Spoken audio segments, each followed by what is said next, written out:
The iPhone Air is, to a degree, exactly what we were expecting. Apple's thinnest iPhone ever, measuring just 5.64mm. It feels light, balanced, and durable thanks to a grade 5 titanium frame and ceramic shield glass. In the hand, it is sleek and refined. I have been using my sky blue unit for a week now and it is still turning heads. The 6.5-inch Super Retina XDR OLED display is excellent. It is an always-on display that supports ProMotion, HDR, and brightness up to 3000 nits. It is slightly bigger than the iPhone 17's screen, which gives apps, text, and videos more room to breathe, and it looks great whether I'm scrolling TikTok, watching HDR videos, or just browsing outside on a sunny day. iOS 26 feels tailor-made for the Air with its new liquid glass design that looks striking and complements the physical build. Messages now support custom backgrounds, typing indicators, and polls, while the phone app and visual intelligence get useful upgrades. And while Siri's full AI overhaul isn't here yet, Apple Intelligence features are starting to appear. The biggest trade-off comes with the camera setup. There is just a single 48-megapixel camera lens on the rear of the phone. It produces sharp, natural-looking photos and impressive portraits, but you will miss the flexibility of a telephoto or ultra-wide if you are used to them. The selfie camera is excellent too. The Apple's center stage smarts for automatic, wide, and ultra-wide framing, and dual capture is genuinely fun. Performance from the A19 Pro is snappy and smooth, and it capably handled everything I threw at it. Though the phone doesn't get warm during fast charging or heavy gaming, battery life is decent but not class-leading enough for a workday, usually 6 to 8 hours of use. With my best stretch hitting around 10 hours away from the charger. Power users may want to invest in the $99 MagSafe Battery Pack, which matches the phone's slim profile and adds about 65% more life, but it is an added cost. The iPhone Air isn't the best iPhone for photography or endurance, but as a design statement, it's a gem. It feels like the most exciting iPhone Apple has released in years, and while it costs more than the iPhone 17 with fewer cameras and shorter battery life, it delivers value in other key areas. Apple unveiled the iPhone Air at its September 9, 2025 awe-dropping event alongside the iPhone 17, iPhone 17 Pro, iPhone 17 Pro Max, AirPods Pro 3, and 3 new Apple Watches. The Air, though, stands out with its entirely new design and is a whole new category of iPhone. It starts at $999 for 256 GB of storage, or you can bump that up to the 512 GB for $1,199 or 1 TB for $1,399. The iPhone Air is an eSIM only device worldwide and comes in 4 colors: sky blue, light gold, cloud white, and space black. I've been testing a 1 TB iPhone Air in sky blue. Apple will officially launch the iPhone Air on September 19, 2025, but it's up for pre-order now from the company's online store, authorized retailers, and carriers. If you are following the Apple rumor cycle, we were all expecting an ultra-thin iPhone to be released, one that would potentially go thinner than the iPhone 6 or 6 Plus, be more stunning than the iPhone X, and offer a truly refreshed look and feel for the iPhone. The launch event's awe-dropping tagline set the bar high, and the iPhone Air cleared it with room to spare. It's not the first ultra-thin phone. The Galaxy S25 Edge measures in at 5.8mm, but it still feels as stunning, sleek, and sexy in my hand right now after living with it for a week as it did during my brief hands-on session following the launch event. It feels as exciting as the iPhone X in that it might give us the playbook for the modern iPhone going forward, or at least show us one half of the purportedly incoming foldable iPhone. The photos released by Apple and even those shot by me for this review only do it partial justice. The iPhone Air is the best representation yet of Apple's vision for an iPhone that's just glass. It weighs in at just 5.82 ounces or 165 grams, fully justifying the Air moniker.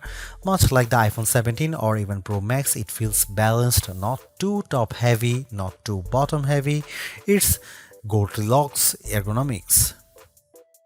I don't know if I'd quite call it eye-dropping, but the thinness is the part that gets people excited.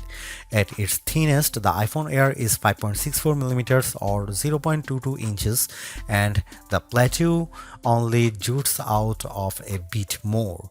I was instantly wowed, and over the course of a week, I have really become accustomed to this look and feel for an iPhone. While conducting some testing over the week, I showed it to my brother and sister-in-law, who were both visibly impressed when holding it. They asked about durability and were a little stunned at the overall feel. Then came the questions about battery life and the camera, both of which I will address below, and whether the USB-C port was thinner. On that last point, it is still a regular USB-C port, but to fit it in this frame and get in this small, Apple's design team started by 3D printing a custom one. And given how thin this phone had to be, Apple went back to grade 5 titanium for the shell and sides of the device. To further enhance the looks, it has a polished finish. My sky blue review handset is different from the MacBook Air and iPad Air colors of the same name. It is a bit lighter and pastel-like.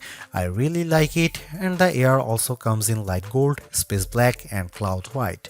While the innermost layer of the iPhone Air sandwich is made of that strong titanium, which can bend slightly under pressure but is designed to spring back, it's topped and bottomed with glass and glass ceramic, specifically ceramic shield 2 on the front and a ceramic shield on the back. The rear, like the iPhone 17, is mostly frosted matte glass, while the top bump gets the glossy finish. Apple says the Air is 3 times more scratch resistant on the front, so I've still been careful sliding this in and out of my front or rear jeans pockets, and the back is 4 times more crack resistant. It also has the same IP68 rating for resistance to dust and water as the iPhone 17, 17 Pro and 17 Pro Max. It survived a light drizzle shortly after I unboxed it in Apple Park. The weather's been wet in my home state of Jersey, and the Air has shown no issues when being used in rain or surviving a dunk test. Even given the extreme thinness here, you still get the usual buttons you would expect on an iPhone. Camera control has been redesigned to live on the right hand side, and it's slightly thinner but about the same length as on other iPhones. The power or sleep button sits slightly higher on this side, with the action button, volume up and volume down on the left. The main mono speaker lives at the top of some microphones, and there are 2 other microphones either side of the USB-C port on the bottom. This design does, as mentioned, only leave room for a single camera and likely a smaller battery inside, but Apple has also dropped the SIM card slot worldwide and opted for eSIM to save some space. The iPhone Air is stunning, attracts a lot of admiring glances, and feels like biggest refresh in iPhone design we have seen in a while. Yes, it's the same key parts, just compressed, but in use it feels like the perfect showcase for iOS 26. If you are after Apple's best design this year, I think it is clearly the iPhone Air. For $999 US, it would be a little mean for Apple not to include promotion or always-on functionality here, and the iPhone Air supports both. As a whole, the screen is basically in line with those on the iPhone 17, 17 Pro or 17 Pro Max. The front of the iPhone Air is nearly all glass, except for a thin black bezel that turns into the sloped polished side. It's a 6.5-inch Super Retina XDR OLED display with a resolution of 2376 by 1260, which works out to 460 pixels per inch. It tops out at 3000 nits of brightness when needed, supports the white color P3 gamut and HDR, and features an anti-reflective coating. It also has the same dynamic island as the rest of the iPhone 17 line. In daily use, the display is really the main appeal here. On paper, it's 0.2 inches bigger diagonally than the iPhone 17 or 17 Pro, but it feels a bit more expensive. It offers more lines of text or a slightly expanded view when viewing a web page. Games or movies feel a little more like an event, and it offers a broad canvas for iOS 26. Lay two of these phones side by side and I think you'd have some idea of what Apple is planning to bring us with its long rumored folding iPhone, and it would look mightily impressive, but we are not quite there yet. And it's still smaller than the Pro Max. Colors looked punchy and vibrant, text was inky black and crisp, and it was a great display for daily use. I found that it got bright enough to battle the bright sunshine of California, the late summer sunshine of New Jersey and New York, as well as bright artificial lighting. I liked scrolling TikTok and Instagram Reels or watching a video on it, mainly thanks to the super smooth Pro Motion display. And iOS 26 with its liquid glass makeover looks fantastic here. I have a feeling that the design team at Apple knew the Air was on the roadmap when designing the liquid glass. iOS 26 is running on the iPhone Air out of the box, and as on any iPhone, announces itself with a hello on the first boot. You will get a sense of the new translucent glass-like nature of the software pretty quickly. It's mostly visible in how notifications refract over your wallpaper or up top with whatever is behind the element. I especially like the way the bottom menu bars look like this, although legibility can be an issue at times depending on what's behind the element. You'll also notice a difference if you use light mode or dark mode. The redesign is only a portion of iOS 26 as Apple's latest OS introduces a number of new features. I am keen to put many of the new parts of messages to the test with my friends and various group chats. With the latter, you will now get typing indicators and you can set a custom background for any message group or individual. This will, I have a feeling, be an especially tough test for legibility with the liquid glass components. You also have the option to add polls in group messages, which is a fun way to decide on activities or maybe pick a restaurant. The phone app is entirely new, though you can switch back, placing your favorites up top, and below that is a combined list of outgoing and incoming calls, missed calls, and even voicemails. It can be a lot to process at first, but after months on the beta, I am more or less used to it, although I have switched back to the original setup occasionally, as the new one makes voicemails a little harder to track down. You can also use live translation during calls, which can be helpful for international travel, and I especially like the wait on hold feature. Visual intelligence, which is engaged with a long press of camera control, is a bit smarter here and now identify events to add your calendar and integrate with apps that add support with the API. However, we are still waiting on the full AI-powered Siri, and many of the new Apple Intelligence features aren't front and center here.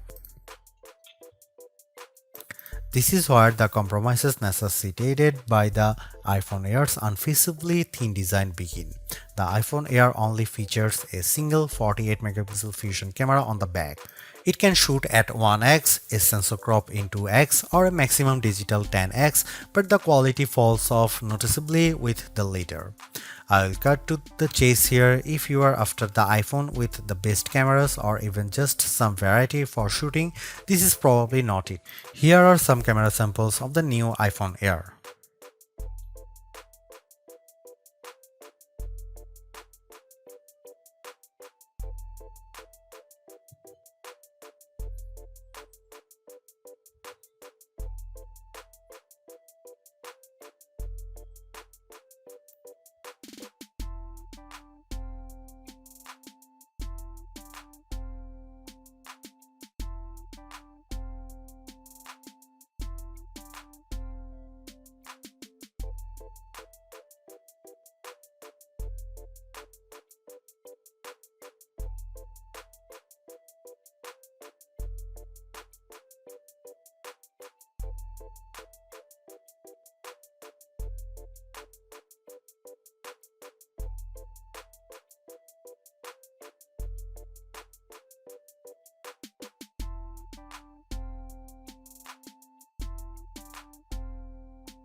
The iPhone Air delivers remarkable performance in a super thin and light design that's very durable. I especially like getting A19 Pro power in something this compact, but you have to make some trade-offs for that steep $999 price. You get only a single rear camera, which means no telephoto zoom, ultra-wide or macro shots, and while the Air's battery life is solid, it's a few hours behind the iPhone 70 Pro Max.